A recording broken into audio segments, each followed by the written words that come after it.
نحمدہ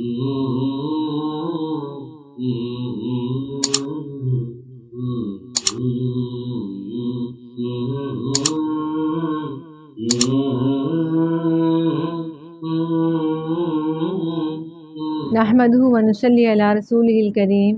اما بعد فاعوذ باللہ من الشیطان الرجیم بسم اللہ الرحمن الرحیم رب اشرح لی صدری ویسر لی امری واحلل عقدۃ من لسانی یفقہوا قولی اللہم فقہنا فی الدین اللہم انا نسألک علما نافعا وعملا متقبلا ورزقا طیبا اللہم انفعنا بما علمتنا وعلمنا ما ينفعنا وزدنا علما آمین یا رب العالمین۔ السلام علیکم ورحمۃ اللہ وبرکاتہ۔ ناظرین کرام، رمضان ڈائری کے 11ویں روز کا آغاز کرتے ہیں، اور آج میرے سامنے اپنی ڈائری میں لکھنے کے لیے قرآن حکیم کی جو آیت موجود ہے وہ آیت ہے سورہ یونس کی آیت نمبر 21، اور اس آیت میں اللہ تعالیٰ ارشاد فرماتے ہیں کہ وَإِذَا أَذَقْنَا النَّاسَ رَحْمَةً من بعد ضراء مستهم اذا لهم مكر في آیاتنا قل اللہ اسرع مکرا ان رسلنا یکتبون ما تمکرون،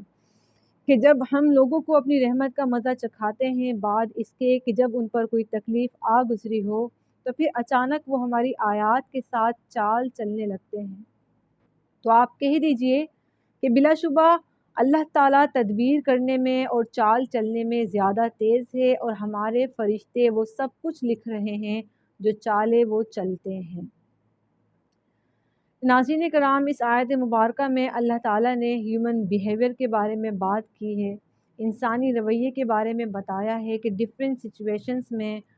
انسان کا رویہ کیسا ہوتا ہے، مختلف حالات میں وہ مختلف طریقے سے بیہیو کرتا ہے۔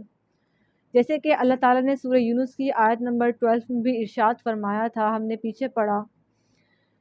کہ جب ہم انسان کو کوئی تکلیف پہنچتی ہے تو وہ لیٹے بیٹھے اور کھڑے ہر حال میں ہمیں پکارتا ہے، اور جب ہم اس کی تکلیف کو اس سے دور کر دیتے ہیں تو وہ ایسے چل اٹھتا ہے گویا اس نے ہمیں کبھی پکارا ہی نہیں تھا۔ تو اس آیت میں بھی اللہ تعالیٰ نے انسان کے اسی رویے کے بارے میں بات کی ہے کہ جب ہم انسان کو اپنی رحمت چکھاتے ہیں بعد اس کے کہ جب اس پر کوئی تکلیف پہنچے، یعنی تکلیف کے بعد جب ہم اسے آسائش دیتے ہیں تو پھر وہ کیسے ریئیکٹ کرتا ہے، کیسے بیہیو کرتا ہے۔ ناظرین کرام، اللہ تعالیٰ فرما رہے ہیں وَإِذَا أَذَقْنَا النَّاسَ، کہ جب ہم چکھاتے ہیں انسان کو کیا چیز چکھاتے ہیں، رحمتاً، یعنی کہ رحمت۔ ناظرین کرام، یہ رحمت بھی دو طرح کی ہوتی ہے، جسے ہم پڑھتے ہیں کہ اللہ تعالیٰ رحمان بھی ہے اور رحیم بھی ہے۔ اگر ہم اس رحمان اور رحیم کی ڈیفینیشن میں جائیں گے تو ہمیں پتہ چلے گا کہ اللہ تعالیٰ رحمان کن لوگوں کے لیے ہے اور رحیم کن لوگوں کے لیے ہے۔ مختصر ہم یہاں یہ بات کریں گے کہ رحیم اللہ تعالیٰ صرف آخرت والوں کے لیے ہے، کہ جس کے بدلے، جس رحمت کے بدلے اللہ تعالیٰ ہمیں انشاءاللہ تعالیٰ جنت نصیب کریں گے، اور رحمان اللہ تعالیٰ دنیا والوں کے لیے ہے، یعنی رحمت کی جو دوسری قسم ہے اللہ تعالیٰ کی وہ دنیا والوں کے لیے ہے، اور اس میں پھر تمام انسان شامل ہیں، چاہے وہ مسلمز ہوں، چاہے وہ نان مسلمز ہوں، چاہے وہ کوئی بھی ہو، کسی بھی مذہب، کسی بھی فرقے سے تعلق رکھتا ہو، اللہ تعالیٰ سب کے لیے رحمان ہے دنیاوی اعتبار سے، لیکن رحیم صرف آخرت والوں کے لیے۔ ناظرین کرام، اس آیت میں اللہ تعالیٰ نے اپنی جس رحمت کا ذکر کیا ہے کہ اللہ تعالیٰ چکھاتے ہیں اپنی رحمت ان لوگوں کو، تو یہ رحمت دنیاوی اعتبار سے ہے، اور دنیاوی رحمت میں کیا ہے اللہ تعالیٰ کی انسانوں کے لیے؟ اللہ تعالیٰ فرما رہے ہیں من بعد ضراء، یعنی تکلیف کے بعد جب ہم اسے رحمت چکھاتے ہیں، یعنی کہ صحت کے بعد، یعنی کہ بیماری کے بعد جب ہم اسے صحت عطا کرتے ہیں، تندرستی عطا کرتے ہیں، یا غموں کے بعد جب ہم اسے خوشیاں عطا کرتے ہیں، یا فقر و فاقہ کے بعد جب ہم اس کے رزق میں فراوانی کر دیتے ہیں، اور بھی بہت ساری ایسی مصیبتیں کہ جن کے بعد اللہ تعالیٰ ہمارے لیے آسائشیں پیدا کر دیتا ہے۔ اللہ تعالیٰ فرما رہے ہیں یہ دنیاوی رحمت ہے اللہ تعالیٰ کی، یہ نعمتیں، یہ آسائشیں، یہ فراوانیاں، یہ دنیاوی رحمت ہے۔ تو اللہ تعالیٰ فرما رہے ہیں کہ جب تکلیف پہنچنے کے بعد ہم اسے اپنی رحمت کا مزہ چکھاتے ہیں تو وہ کیا کرتا ہے، انسان کا رویہ کیا ہوتا ہے، وہ کس طریقے سے بیہیو کرتا ہے۔ اللہ تعالیٰ فرما رہے ہیں اذا لہم مکر فی آیاتنا، کہ پھر وہ مکر کرنے لگتا ہے اور چالیں چلنے لگتا ہے، اور کس چیز کے ساتھ چالیں چلتا ہے، فی آیاتنا، ہماری آیات کے ساتھ۔ ناظرین کرام، اللہ تعالیٰ کی آیات کے ساتھ چالے چلنے کا مطلب کیا ہوتا ہے؟ اللہ تعالیٰ کی آیات کے ساتھ چالے چلنے کا مطلب یہ ہوتا ہے کہ تکلیف کے بعد، مصیبت کے بعد، پریشانی کے بعد جب ہمیں آسائش مل گئی، جب ہمیں خوشیاں مل گئیں، تو پھر ہم نے اللہ تعالیٰ کی ناشکری کی اور ہم نے اللہ تعالیٰ کی آیات کو جھٹلا دیا، اور پھر انسان کا رویہ یہ ہو جاتا ہے کہ اب کوئی معجزہ لا کر دکھاؤ، یا انسان اللہ تعالیٰ کے احکام کو ماننے میں پھر سے ٹال مٹول کرنا شروع کر دیتا ہے اور تعویلیں گھڑنا شروع کر دیتا ہے کہ یہ تو بس میری ہی کسی کام کی وجہ سے ہوا جو میرے ساتھ ہوا۔ تو یہ ہے اللہ تعالیٰ کی آیات کے ساتھ چال چلنا، اللہ تعالیٰ کی آیات کے ساتھ مکر کرنا۔ تو ناظرین کرام، اللہ تعالیٰ فرما رہے ہیں آیت میں کہ قُلِ اللَّهُ أَسْرَعُ مَكْرًا، تو پھر آپ کہہ دیجئے کہ اللہ تدبیر کرنے میں اور اللہ چال چلنے میں زیادہ تیز ہے۔ یعنی کہ انسان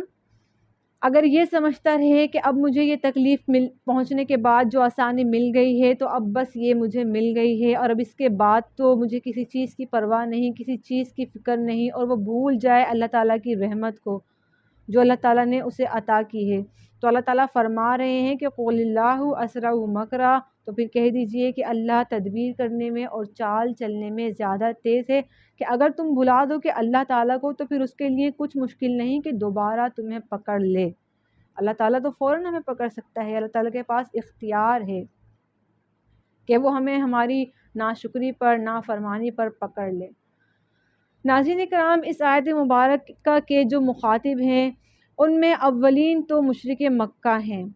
ان کے لیے یہ آیات نازل ہوئی تھی، اور مشرکین مکہ پر کیا مصیبت آئی تھی کہ ان پر قحط سالی اللہ تعالیٰ نے کر دی تھی، خشک سالی کا دور آیا تھا، ایسا کہ بالکل قحط پڑ گیا تھا اور فاقے شروع ہو گئے تھے۔ اس کے بعد کیا ہوا کہ اللہ تعالیٰ نے ان پر خوشحالی نازل فرمائی اور اللہ تعالیٰ نے اپنی رحمت عطا کی، بارشیں نازل فرمائی اور ان کے قحط کو دور کر دیا۔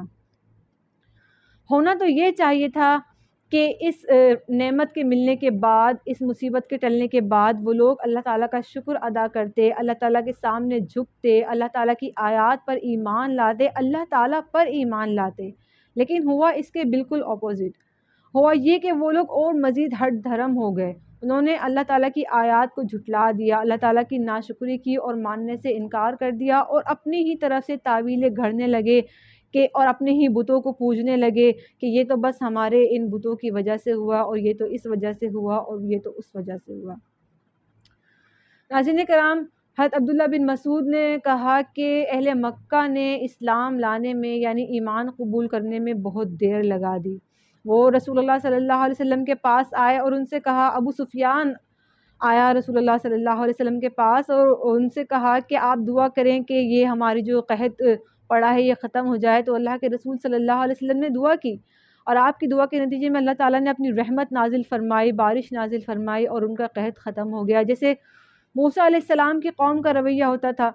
کہ جب وہ کسی مصیبت میں ہوتے تھے، کسی پریشانی میں ہوتے تھے، تو فوراً بھاگ کر موسیٰ علیہ السلام کے پاس آتے تھے اور کہتے تھے کہ اے موسیٰ، تم اپنے رب سے دعا کرو کہ وہ ہماری اس تکلیف کو دور کر دے، اور جب اللہ تعالیٰ ان کی تکلیف کو دور کر دیتا تھا تو پھر وہ ایسے ہو جاتے تھے کہ گویا انہوں نے سنا ہی نہیں اللہ کی آیات کو، یا حالانکہ وہ جانتے تھے کہ حق کیا ہے اور سچ کیا ہے، اسی وجہ سے تو وہ بھاگ بھاگ کر آتے تھے موسیٰ علیہ السلام کے پاس، لیکن مانتے نہیں تھے، اللہ تعالیٰ کی آیات کے ساتھ مکر کرتے تھے۔ تو اللہ تعالیٰ نے پھر فرمایا کہ قُلِ اللَّهُ أَسْرَعُ مَكْرًا، کہ اگر تم اللہ کی آیات کے ساتھ مکر کرو گے تو پھر کہہ دیجئے کہ جب اللہ تدبیر کرنے پر آئے گا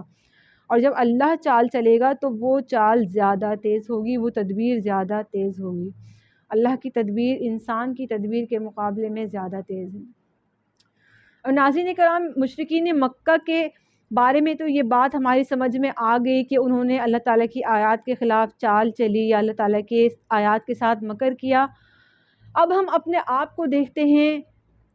عمومی رویہ انسان کا کیا ہوتا ہے، اپنے آپ کو، اپنی ذات کو اس آیت کے تناظر میں لے کر آتے ہیں اور اپنے رویے پر غور کرتے ہیں کہ ہمارا کیا رویہ ہوتا ہے، ہم کیا کرتے ہیں جب اللہ تعالیٰ ہمیں تکلیفوں کے بعد آسانی دیتا ہے، ہماری زندگی میں بھی اپس اینڈ ڈاؤنس آتے ہیں، ہماری زندگی میں بھی برے دور آتے ہیں، پھر اچھے دور آتے ہیں، ہر طریقے سے ہم گزرتے ہیں۔ تو ہم اپنے آپ کو چیک کریں کہ ہمارا کیا رویہ ہے، کیا ہمارا رویہ وہی ہے جو مشرکین مکہ کا تھا، کیا ہمارا رویہ وہی ہے جو کہ موسیٰ علیہ السلام کی قوم کا تھا، یا ہم اللہ تعالیٰ کا شکر بجا لاتے ہیں جب وہ ہمیں تکلیف دینے کے بعد اور پھر وہ ہمیں آسائشیں دیتا ہے اور ہماری پریشانیوں کو دور کر دیتا ہے۔ ناظرین کرام، تکلیف کے وقت میں تو انسان اللہ تعالیٰ کو یاد کرتا ہے، یہ اس کے لیے بہت آسان ہے، لیکن اصل امتحان تو اس وقت ہوتا ہے جب انسان اللہ تعالیٰ کو خوشی کے وقت میں یاد کرے اور اس کا شکر بجا لائے اور اس کے آگے جھکے اور اس کی نعمتوں پر اظہار تشکر کرے۔ جیسے کہ انسان کو کوئی تکلیف ملتی ہے، اس کی زندگی میں پریشانیاں آتی ہیں، کسی کے پاس اولاد نہیں ہے، کسی کے پاس اچھی جاب نہیں ہے، کسی کی شادی نہیں ہو رہی، کسی کا کاروبار نہیں ہے، فلاں فلاں فلاں، کسی کی زندگی میں بے سکونی ہے، کسی کی زندگی میں بے چینی ہے، اور پھر اس کے بعد کیا ہوتا ہے کہ سب کچھ ٹھیک ہو جاتا ہے، حالات یکدم بدل جاتے ہیں۔ جس کے پاس اولاد نہیں تھی اسے اولاد مل جاتی ہے، جس کی شادی نہیں ہوئی اس کی شادی ہو جاتی ہے، جس کے پاس جاب نہیں تھی اس کی اچھی جاب لگ جاتی ہے، جس کا کاروبار نہیں تھا اس کا اچھا کاروبار سیٹ ہو جاتا ہے۔ غرض یہ کہ اللہ تعالیٰ انسان کی تمام تکلیفوں کو آسائشوں میں بدل دیتا ہے، اس کی رزق میں فراوانی کر دیتا ہے، تمام اس کی مشکلات کو دور کر دیتا ہے۔ تو پھر ہم کیا کرتے ہیں؟ اپنے آپ کو چیک کریں، ہمارا کیا رویہ ہوتا ہے۔ ناظرین کرام، ہم میں سے اکثر لوگ ایسے ہی ہیں اور ہمارا رویہ یہی ہوتا ہے، ہم یہی کرتے ہیں کہ پھر ہم بھول جاتے ہیں، اللہ تعالیٰ کو بھول جاتے ہیں، اس کی آیات کو بھول جاتے ہیں، اور پھر ہم وہی کرتے ہیں جن کے بارے میں اللہ تعالیٰ فرما رہے ہیں اِذَا لَهُم مَكْرٌ فِي آیَاتِنَا، کہ پھر وہ مکر کرنے لگتے ہیں ہماری آیات کے ساتھ، اور ہم بھی یہی کرتے ہیں، ہم بھی اللہ تعالیٰ کی آیات کے اس میں اور اپنے مسائل جو ہمارے حل ہوتے ہیں ڈفرینٹ انٹرپریٹیشنز پیش کرنے لگتے ہیں اور تعویلیں گھڑنے لگتے ہیں کہ میں نے تو محنت ہی اتنی کی تھی، مجھے تو یہ ملنا ہی تھا اور اب مجھے مل گیا، اور پھر ہم غرور میں اور تکبر میں اکڑ جاتے ہیں اور پھر ہم بھول جاتے ہیں اللہ کو، اور ہم شکر نہیں لاتے، نہیں کرتے اس کا، اور ہم اس کے آگے جھکتے نہیں ہیں، اس کی نعمتوں کو مانتے نہیں ہیں، یہ نہیں سوچتے کہ اللہ کا کتنا بڑا کرم ہوا مجھ پر، اس کی کتنی بڑی مہربانی ہوئی مجھ پر کہ اس نے مجھ پر سے اس مشکل دور کو گزار دیا، کہ اس نے میری اس تکلیف کو ختم کر دیا۔ سوچنے لگتے ہیں کہ بس اب مجھے دنیا مل گئی ہے اور اللہ تعالیٰ نے مجھے اب سب نعمتیں عطا کر دی ہیں، تو بس اب اللہ تعالیٰ مجھ سے بہت زیادہ خوش ہو گیا ہے، تو اب مجھے کوئی پرواہ نہیں، اب مجھے کوئی فکر نہیں۔ یہ نہیں سوچتے ہم کہ ہو سکتا ہے یہ نعمتیں جو مجھے ملی ہیں یہ اللہ تعالیٰ کی طرف سے کوئی امتحان ہو، کوئی آزمائش ہو، اور ہو سکتا ہے یہ اللہ تعالیٰ کی طرف سے ملنے والی مجھے کوئی ڈھیل ہو۔ ناظرین کرام، حضرت علی رضی اللہ تعالیٰ عنہ نے ارشاد فرمایا کہ جب اللہ انسان کے لیے دنیا کو فراخ کر دے اور وہ یہ نہ سمجھے کہ یہ اللہ تعالیٰ کی طرف سے ملنے والی ڈھیل ہے، تو پھر اس کی عقل فریب خوردہ ہے، یعنی کہ اس میں کوئی عقل ہی نہیں کہ وہ یہ سمجھ نہ سکے کہ مجھے جو یہ نعمتیں اتنی زیادہ مل رہی ہیں اس میں اللہ تعالیٰ کی کوئی آزمائش بھی ہو سکتی ہے یا اللہ تعالیٰ کی طرف سے ڈھیل بھی ہو سکتی ہے۔ اور ناظرین کرام، یہی ڈھیل اللہ تعالیٰ کی طرف سے ملنے والی یہی ڈھیل اللہ تعالیٰ کی تدبیر ہے، اللہ تعالیٰ کی چال ہے، جو اللہ تعالیٰ فرما رہے ہیں قُلِ اللّٰهُ أَسْرَعُ مَكْرًا، کہ اللہ تعالیٰ تدبیر کرنے میں اور چال چلنے میں زیادہ تیز ہے۔ تو جب انسان اللہ تعالیٰ کو بھول جاتا ہے، اس کی ناشکری کرنے لگتا ہے، تو اللہ تعالیٰ اسی طریقے سے چال چلتے ہیں، اسی طریقے سے تدبیر کرتے ہیں کہ انسان کو پھر بہت اس کی نعمتیں بڑھاتے چلے جاتے ہیں، اس کی زندگی میں آسائشوں کو بڑھاتے چلے جاتے ہیں، اس کے رزق کو بڑھاتے چلے جاتے ہیں، اور اسے دنیا جہان کی تمام تر نعمتیں اور آسائشیں عطا کر دیتے ہیں، اس حد تک کہ پھر انسان بھول جاتا ہے اللہ تعالیٰ کو یکسر، اس ظان میں مبتلا ہو جاتا ہے کہ بس اب مجھے کسی چیز کی پرواہ نہیں، بس اب مجھے تو سب کچھ مل گیا، اور اللہ تعالیٰ کو بالکل ہی بھول جاتا ہے۔ یہ نہیں سوچتا کہ یہ نعمتیں، یہ آسائشیں جو مجھے ملی ہیں، یہ اللہ تعالیٰ کی طرف سے ڈھیل بھی ہو سکتی ہے، اور وہ جب چاہے گا میری رسی کو کھینچ لے گا۔ ناظرین کرام، یہی اللہ تعالیٰ کا بدلہ ہے، یہی اللہ تعالیٰ کا انتقام ہے، اور یہی اللہ تعالیٰ کی تدبیر ہے کہ جو لوگ اسے بھول جاتے ہیں، جب وہ اسے انہیں نعمتیں عطا کرتا ہے اور پھر وہ ناشکری کرنے لگتے ہیں، اس کی آیات کے ساتھ تعویلیں گھڑنے لگتے ہیں، تو پھر اللہ تعالیٰ ان کو آسائشوں کے بعد پھر ان کی رسی کو کھینچ لیتا ہے۔